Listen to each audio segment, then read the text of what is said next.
Bonjour et bienvenue à tous. Je fais mon retour aujourd'hui lors de cet événement historique dramatique sur les cryptos où il y a eu la plus grosse liquidation de tous les temps.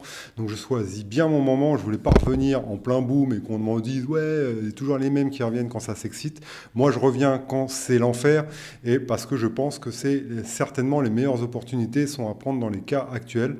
Et donc voilà, je fais mon retour. Alors je vous dis tout de suite, on va pas parler que de crypto sur cette chaîne, mais je fais mon retour pour vous parler crypto parce que je pense que c'est un moment important. Voilà, je vais pas faire que des vidéos de crypto. Je vous l'ai déjà dit, pour ceux qui m'ont suivi lors de ma coupure. Là, je trouve que c'est un moment déterminant, d'accord? Et en tout cas, j'ai jamais cessé d'être présent pour les personnes qui ont suivi ma newsletter. Toutes les semaines, ils ont reçu ma newsletter. Et merci à tous mes fidèles qui me suivent et pour qui mon opinion compte. Donc voilà, disclaimer, je ne partage que mon opinion ici, je ne suis pas conseiller financier, je suis rien de tout ça, je suis juste un mec qui a l'habitude d'utiliser ses cryptos, de faire de l'argent dans les cryptos et qui partage ça avec ceux qui veulent bien l'entendre.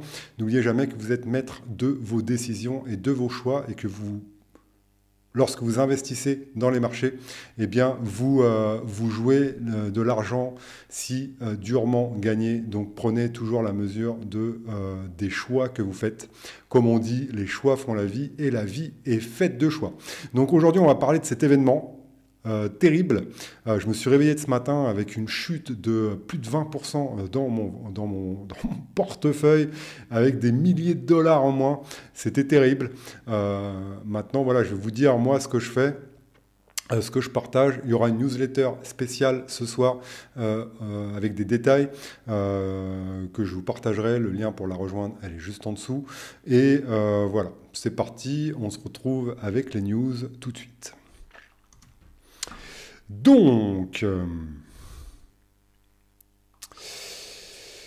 Donc voilà, c'est très bien résumé par Asher, le plus gros influx crypto, qui dit, voilà, suite à l'annonce des taxes douanières de Trump vis-à-vis de la Chine, alors c'est la Chine qui a lancé les hostilités, d'accord. Moi, dans mes biais, hein, vous le savez, j'aime beaucoup Trump, je trouve que c'est quelqu'un qui essaye d'arranger les choses dans ce monde très compliqué. Alors c'est mon parti pris, vous n'êtes pas obligé de le suivre, mais voilà, j'aime bien ce qu'il essaye de faire à gauche, à droite, même si c'est pas parfait, bien sûr, mais bon, bref. Tout ça mis à part, avec ces tarifs douaniers, bah, ça a créé de l'incertitude sur les marchés, c'est ce que détestent les gros investisseurs, et du coup, il faut voir ça comme un signe noir, car on voit bien ce qui a pris le plus cher, c'est les cryptos, donc c'est la partie risquée des investisseurs, la partie très risquée des investisseurs. Vous savez, on dit que dans une gestion du risque, tu as une petite partie en crypto, c'est la partie gambling, pour ceux qui font de l'investissement traditionnel. D'accord. Pour nous, la partie gambling, ça va être des petits altcoins, les mêmes coins, mais pour les gros, la partie casino, gambling casino, ça va être les crypto-monnaies. D'accord. C'est un déversoir de toute la partie risquée des gros investisseurs, si vous préférez. D'accord. Et donc là, du coup, ça a dérisqué de fou, ça a dépeg à la hausse. L'USDT, il est monté jusqu'à 1,7 alors que normalement il doit garder sa valeur au dollar. Et des exchanges comme Kraken, Coinbase, Robinhood et même Telegram ont bugué à cause de l'afflux massif d'utilisateurs qui voulaient retirer leurs fonds. Bon, Telegram, c'est plus un réseau social, mais genre Coinbase, sur Binance, certains n'ont pas pu faire passer des ordres, d'accord. Les altcoins, Atom, il a perdu 75%, mais vous allez voir ici, par exemple, AAV, on aurait pu le choper à 88 dollars. C'est complètement fou. AAV, le plus gros token de DeFi, a perdu hier, enfin cette nuit, 70% un token comme AAVE. D'accord. On parle du pilier de la DeFi, une valeur sûre, une value. Bon, ça a été ravalé, hein, parce que maintenant, il est remonté à 236 dollars. D'accord. Mais voilà, et regardez Atom, qui est un de mes chouchous, hein, j'adore Atom. Contre vents et marées, je continuerai d'aimer Atom. Alors... Ça ne veut pas dire que je suis énormément investi dessus. J'ai une position, certes, mais regardez Atom. Alors déjà qu'il n'était pas bien, on a fait un plus bas historique à 0,030 centimes. C'est terrible, d'accord? Bon, qui a bien été ravalé. On est ici à 3,1, donc 3,1 $. Mais bon, voilà, c'est quelque chose d'inimaginable qui s'est produit sur le marché des cryptos. Le marché a perdu 450 milliards, soit 2 ans de performance effacée pour les altcoins. Et tout ça en quelques minutes. Et écoutez bien, un mec comme Asher, qui a sa société, alors je ne me rappelle plus comment elle s'appelle, Meria, voilà, Meria. Et en 8 ans, hein, c'est un mec qui a de la bouteille, et il y a énormément de mecs qui ont de la bouteille, qui ont perdu de l'argent hier. Voilà, il arrive à se faire fumer. Il s'est fait fumer par le marché. Et voilà, c'est pas une honte. Moi, je me suis fait fumer aussi. Personne ne peut prévoir ça. Et si vous étiez dedans, c'est comme ça, d'accord? Il faut l'accepter et il faut voir ce que vous pouvez faire maintenant pour vos investissements. Alors le but, un des plus grands pièges, c'est de vouloir se refaire. Non, franchement, je vous déconseille de vouloir vous refaire. C'est pas la bonne stratégie. Parce que si on veut se refaire, c'est un peu comme le mec qui a perdu 100, il va jouer 200 pour récupérer ses 100 et gagner 100, d'accord? Au casino, hein. On ne veut pas se refaire, on veut vraiment euh, euh, essayer de prendre de la hauteur et d'agir après en fonction de ce que l'on voit et du sens que ça va prendre. Donc bien sûr que là, la tentation, c'est d'acheter la panique, d'acheter la baisse, d'acheter... mais voilà, il faut vous dire que si par exemple on prend Ethereum, laissez-moi revenir sur Ethereum, voilà, il faut vous dire que potentiellement, même si on rachète ici à 3005, il y a un monde où on peut revenir ici au niveau des 2005, d'accord? Je vais retirer mes schémas pour voir plus clair. Voilà, il y a un monde où la guerre commerciale s'intensifie, le marché continue de chuter et on va aller à 2005 sur l'Ethereum, d'accord? Donc moi, ma recommandation, si vous voulez investir, profiter de la baisse, c'est plutôt d'être sur des actifs solides comme Bitcoin, Ethereum, qui vont beaucoup moins chuter que les autres. Regardez ici sur la bubble map, on voit Ethereum, il a fait 12%, donc c'est déjà énorme, hein, c'est ce qui a entraîné le pire sur les autres. Et Bitcoin, il a fait que 7,6%. Donc vaut mieux être sur les deux gros actifs plutôt que d'être exposé aux altcoins à l'heure actuelle, alors qu'on ne sait pas dans quel sens ça va aller. D'accord? Il y a un monde, bien sûr, où on explose, on a un gros rebond et on va chercher des sommets. Voilà, il y a un monde où on latéralise et il y a un monde où la guerre s'intensifie et on va plus chercher des niveaux comme 2500 $. Moi, c'est le niveau que j'attendrai avec impatience, la douleur maximum, comme j'ai attendu ici. C'est mon coup de l'année qui m'a le plus... qui m'a fait gagner énormément d'argent ici lorsque j'ai converti mes bitcoins en Ethereum et que j'ai vraiment investi massivement sur Ethereum. J'avais commencé à investir ici dans les 2000, je m'étais réveillé en pleine nuit, après j'ai investi ici énormément. C'est mon coup de l'année, d'accord? Mon coup de l'année, je l'ai fait sur des actifs les plus solides de la crypto. J'ai fait d'autres super coups comme sur PumpFun, comme sur pas mal de coups, sur Ethena aussi. Mais mon plus gros coup, je l'ai fait là-dessus. D'accord? Et le fait, en fait, d'investir sur de l'Ethereum, ça va vous donner quand même, regardez, on est sur des niveaux bas sur pratiquement toutes les cryptos. D'accord? Regardez, face à Ondo, même face à Hyperliquid, on est sur un niveau, il est où, Hyperliquid?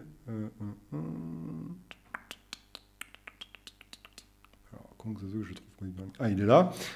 Voilà, on est sur un niveau très... on est dans une zone basse sur Hyperliquid, même si on voit que la tendance qui se dessine est vers le bas. D'accord? Donc, voilà, il faut rester vigilant. Je pense qu'il faut prendre de la hauteur et observer comment se passent les choses. La clôture de demain soir sera très, très, très, très importante. Et la reprise lundi avec l'ouverture des bourses sera très importante. À surveiller, ça c'est certain.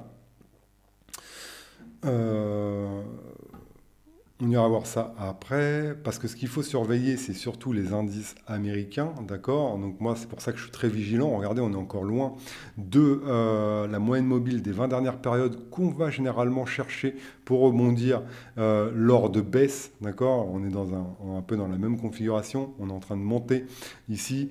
C'est ce qui s'était passé après le Covid, et on avait fait des chutes où à chaque fois on avait rebondi sur cette moyenne mobile. Donc pour ça que moi, je pense que c'est pas fini, on peut venir ici. Et en plus, la nouvelle, c'est quoi? Regardez, si on retourne voir sur Twitter, c'est ça, l'escalade des temps. C'est une guerre commerciale qui a commencé. D'accord? La Chine riposte aux frais portuaires américains en imposant une surtaxe sur tous les navires américains accostant dans ces ports à partir du 14 octobre prochain. On est le 11, donc dans 3 jours. Et c'est qui fait construire, qui profite de la Chine à fond pour leurs produits, pour de leur main-d'œuvre, de leurs terres rares? Parce que tout ça, en fait, la Chine, elle a imposé des taxes sur les terres rares. Donc c'est tout ce qu'ont besoin les Magnificent Seven, donc Google, Meta, Microsoft, Nvidia, Tesla, tous ces Magnificent Seven qui ont besoin de ça pour développer leur IA et compagnie. On est dans une bulle IA incroyable, d'accord? 80% du SP500. C'est les Magnificent Seven, c'est les boîtes voilà, c'est les mastodontes de la tech US, d'accord, qui développent l'IA qui fait pas autant de revenus que de ce que les dépenses qu'elle génère actuellement. Et donc en augmentant ça, c'est pour ça qu'il y a eu ce crash incroyable. Hein. C'est qu'ils augmentent les taxes sur les terres rares, donc sur les matériaux précieux qu'ils ont besoin pour construire, pour faire fonctionner leur IA, Apple, leur téléphone, machin. Et donc, ça veut dire que leurs marges vont considérablement baisser. D'accord? C'est un signal très important qu'on a eu. Et pour moi, je pense qu'il faut absolument, pour le moment, prendre de la hauteur et analyser ce qui se passe. D'accord? Parce que si ça se casse la gueule, regardez, si ça se casse la gueule, Nvidia, d'accord, regardez, alors voilà, regardez en monthly, on est sur les sommets, d'accord, comme Tesla, c'est pareil, Microsoft, on est sur les sommets, Meta, on est sur les sommets, Google, on est sur les sommets, voilà, donc attention, en plus là, c'est en train de nous faire un M, donc attention, regardez, les moyennes mobiles 200, elles sont super loin, donc je vous avais déjà fait ce coup-là, enfin, en tout cas, voilà, ça peut prendre du temps à mourir, mais si l'IA bat de l'aile aux États-Unis, ça va faire du bruit, d'accord?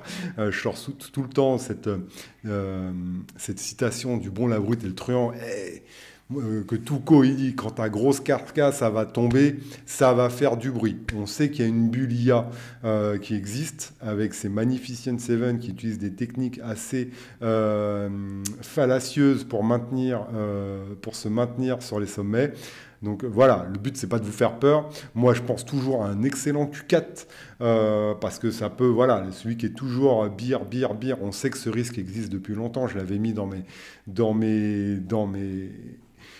mes possibilités de chute, la Bulia. Mais voilà, moi je pense que là, à l'heure actuelle, avec ce grain de sable qu'on a eu, c'est peut-être le début de quelque chose de plus grand. D'accord? Donc attention à comment ça va évoluer. D'accord? Donc là, voilà, donc Pékin, ils vont taxer les navires qui accrochent chez eux. Voilà, donc Trump, il a répondu. Là, j'avais vu, je vous l'avais dit tout à l'heure. Donc voilà. On va le traduire, ça va être plus facile. Voilà, donc il dit que c'est du jamais vu auparavant. Le président Xi n'avait aucune raison de le faire. Ce fut une véritable surprise, non seulement pour moi, mais pour tous les pays du monde. Je devais rencontrer Xi à la PEC en Corée du Sud. Bon, bah, ça va pas se faire. Bon, en tout cas, pour le moment, c'est tendu. Mais ça se trouve, encore une fois, dans 10 jours, il va dire, ouais, en fait, il est formidable. On est parvenu à un accord et tout va remonter en flèche. D'accord? Donc, c'est pour ça que pour le moment, vu qu'on n'a pas de data, et vu qu'on veut avoir une bonne gestion du risque, eh ben, il faut faire la prudence. Bien sûr que ça se joue de racheter à l'heure actuelle. Bien sûr que ça se joue. Pourquoi? Parce qu'on est sur des niveaux où un possible rebond peut avoir lieu. D'ailleurs, on voit qu'il y a eu des rebonds sur les supports clés, là, les 3005 sur Ethereum, mais on ne sait pas de quoi demain sera fait. Donc c'est un peu comme c'est un peu comme jouer au casino, là, de prendre position, d'accord? Moi, en tout cas, je vous dis ce que je fais, c'est que si je prends position à l'heure actuelle, ce ne sera pas sur les alts, ce sera sur Bitcoin, Ethereum. Et plus Ethereum, d'accord? Et là où je serai complètement investi, je vous dis, c'est sur cette zone des 2500 $ si on y vient. Ça veut dire qu'on aura cassé cette moyenne mobile 200, ça veut dire qu'on sera dans un niveau de douleur, voilà, bah, c'est un peu plus de... Voilà, ça veut dire qu'on aura cassé aussi cette tendance. Donc voilà, attention, attention. Pour moi, je préfère, pour le moment, je suis de nature prudente, me hedger, me sécuriser et d'attendre de voir une latéralisation. Vous voyez, un truc comme ça, c'est rare. Les V-bottom, c'est très rare, d'accord? C'est-à-dire les V, on part en V. Alors attendez, je vais aller sur un autre où il y a moins de données là. Hop.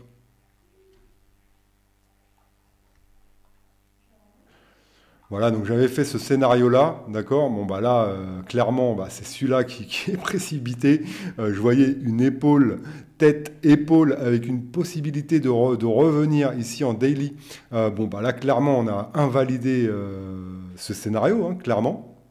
On a invalidé ce scénario. Pour le moment, on est ici. On n'a pas, on est venu rebuter sur cette résistance-là. C'est devenu une résistance, d'accord, parce qu'on l'a fracturé.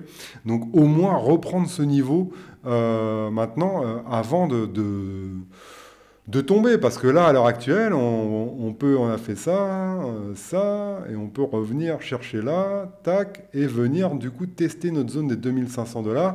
Et moi, c'est la zone que j'attends pour vraiment. Alors là, ça se joue encore une fois, ça se joue. Si on revient à 3500, peut-être que je mettrai une bille, mais là où je serai totalement investi sur Ethereum, même si ça va plus bas, bah, ce sera ici au niveau des 2500. Et voilà, c'est la locomotive de ce marché. Donc, c'est lui qui va dire si le marché monte ou si le marché descend.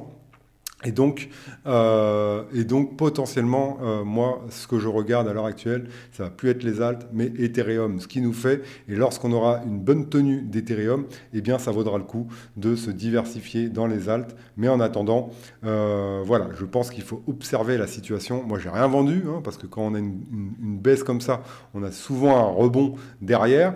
Mais encore une fois, voilà, je pense que ce qui est important, c'est d'observer la clôture de dimanche soir, de regarder comment part le marché lundi et d'après prendre des décisions avec les bonnes conditions de marché. Voilà, c'est mon avis. C'est mon avis. Vous faites ce que vous voulez, vous êtes grand, vous savez comment gérer votre argent. Vous devez avoir un plan, en tout cas, quoi qu'il arrive. Moi, j'avais un plan, j'avais gardé des stablecoins. Hier, on en a parlé sur mon groupe en plus. Il y avait un membre qui m'a dit, ouais, moi, je voyais cette épaule, tête-épaule. Et il y a Olivier, du coup, qui m'a dit, ouais, regarde, la MACD s'allume en vert. Et moi, j'ai dit, ouais, mais... la MACD s'allume en vert, s'allume en rouge, donc ça rajoute des probabilités de baisse. Si on avait su hier ce qui allait se passer pendant qu'on dormait, on aurait pris nos gains.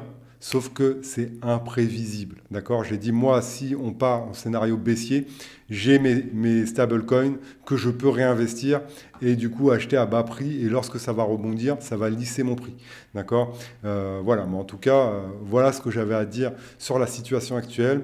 On en saura plus dans les prochains jours. Je vais reprendre petit à petit les vidéos, pas que sur la crypto. J'ai plein de choses à partager.